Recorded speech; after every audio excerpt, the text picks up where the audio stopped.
just talking to Khalil, he was talking about kind of you having a positive kind of energy about you by Monday, kind of putting Louisville behind. And how'd you get back in that mindset where you're thinking positively again after kind of a really hard game? He said I specifically did? Yeah. Yeah, I know regardless, win or loss, God makes no mistakes at the end of the day. And that's where my faith lies is in Christ. As much as the loss did hurt, you can't get back that opportunity. So I just know being a leader on this team, like I can't dwell on something like that. Us as a team, we can't dwell on anything like that either. So I just had to show back up Monday and just flush it, figure out what we did wrong, obviously, but the guys look to me every single day, so I can't sit here and dwell about what happened. So I just have to show up every day and have to show up Monday with the right mindset to get us back on track. I guess how much did that one hurt, though? I mean, you talked about coming back. It wasn't to go to a bowl game. And knowing that you don't have the control anymore of whether that happens, like, how hard was that to kind of get over? Yeah, any loss you take is tough. Especially losing in our stadium, those always hurt. But it hurt a lot for sure. And walking off that field just didn't even feel real, to be honest. But like I said, there's all we can focus on now is Virginia Tech and responding. Coming out with a win in Blacksburg. But definitely hurt a lot, to say the least. Feels like a lot's been made about Wade Wood as just growing into form off the field as a leader. Just what have you been seeing working so closely with them? Yeah, he works his tail off every single day, and he's done that since the day he got here. And our team needs leaders, a lot of leadership. We have great leaders already, but the more leaders that you have, the better y'all will be. So Wade has stepped into one of those roles, and he's really just been more vocal, and he's really just gained a lot of confidence within himself on and off the field. And I think that's showing with how he's playing too. So Wade's a dude, and it's a blessing to be able to line up beside him. I guess when you go back and watch film, like what were the things, particularly against the run, that you guys weren't doing good enough to be able to stop them? Yeah, I would say tackling. There were a few missed tackles. Guys just need to stay gap sound, leverage the football, and just staying backside too, like we saw in that reverse, But I would just say just the missed tackles and staying gap sound were the two main things, and we failed to do that on Saturday. And Coach had a great scheme for us, and at the end of the day, players have to execute that scheme and make plays, and we just failed to do that. And I tip my cap to Louisville. They came in, they dominated us. So, but I would say just misfits, missed tackles were the main issue. I think Coach Swinney said for you guys, just burn this tape, flush this tape.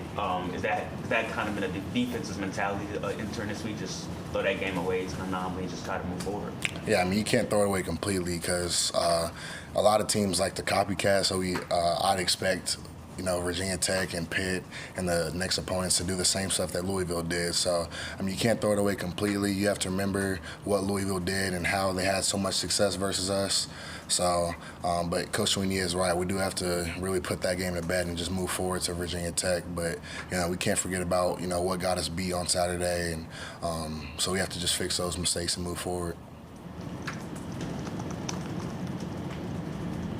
I guess when you look at having one tackle as a linebacker in a game, is that something that sometimes that just happens because of the way they're running it or whatever circumstances at a game, or do you look at it and say, like, I only had one tackle, like I could have gotten more?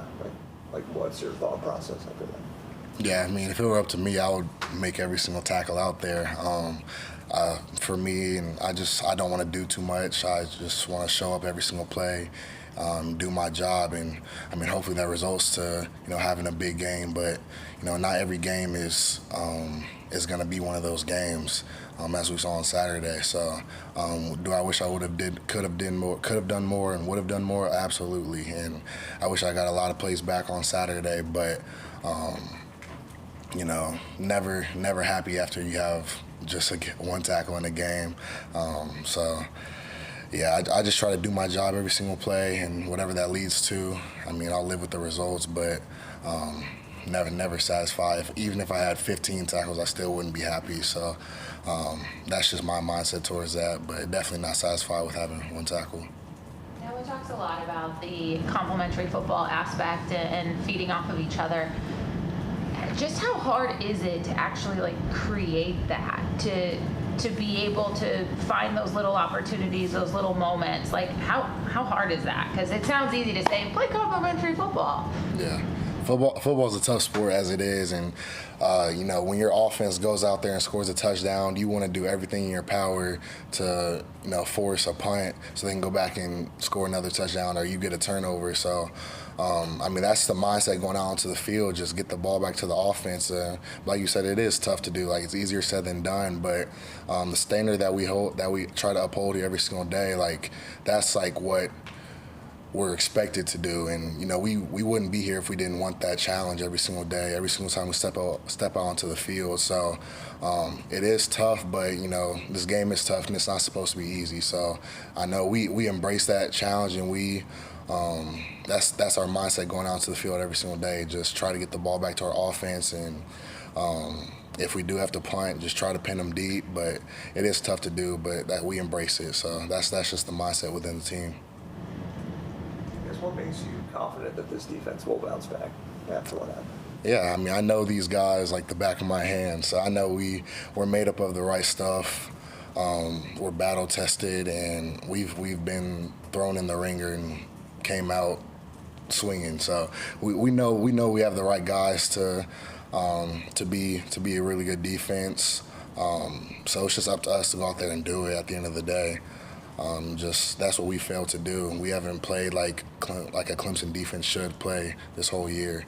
But I know there's still time for us to show that we can be elite and we can be up there with the best of them. So, but yeah, I know we have the right guys in the locker room who work so hard every single day and put so much into it every day. So, I have no doubt that we'll be okay. We'll be good.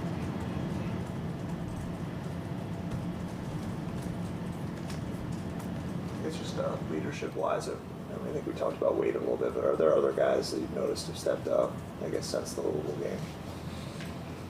Peyton Page, for sure. Peyton has completely just transformed everything about him. I'm sure y'all have heard the stories of him coming in at 400 pounds and just not being in good shape, and just from those days to where he is now, it's like night and day. Just who he is on and off the field. He's grown vocally. He's grown as a player. He's just smarter. He's just all around just growing in all areas. So I would say Peyton has really stepped up and taken a leadership role, and even our young guys, Peter, TJ, Sheldon, KB, Avion, those guys really step into a leadership role as well. So those are just some of the guys I will highlight. I think Kate was telling us he's here from 7 a.m. to 10 p.m. Is that normal, or so you hear that long too? I guess, what is that like? I wouldn't say it's normal. I don't have any class. All my classes are online, so I'm pretty much the same. I try to. Mondays is the only different day. I'll go home and take a nap, but Tuesday through Friday, I'm here the whole day, watching film, treatment on my body, recovery, eating, just doing everything I possibly can, just soaking up these last couple months I have here too, but just trying to buy into what it takes to win at the highest level, and that takes doing more than I've ever done, so I've really bought into that. But 7 to 10 p.m., I'm not here that long. That's pretty abnormal, I would say. Yeah, Cade's different. This may seem like a silly question, but you mentioned missed tackles. I guess how difficult is it making tackles throughout the game when blockers and things are flying around? Is it an easy fix, or is it kind of a more challenging change compared to what fans may think? Yeah, tackling is not something that, you can make it to be kind of technical, but at the end of the day, a tackle is just getting them on the ground by any means. So, whatever that looks like, there's some tackles that look prettier than others, or some tackles that just do not look flat out the nicest, but get them on the ground. So it's not an easy thing to do, but that's why we work it so much in practice. We work all different types of angles. We work all types of uncomfortable situations that might not show up in the game, but if they do, we're going to be ready for it. So I wouldn't say tackling is an easy thing to do, but that's why. Like I said, we want that challenge. We want to be challenged every single day, and that's why you come to a place like Clemson to play against the best players. So it's not an easy thing to do, but we're definitely built for it. Go to Zoom with any questions? Anything else in the room? Thank you, Barrett. Thank you all.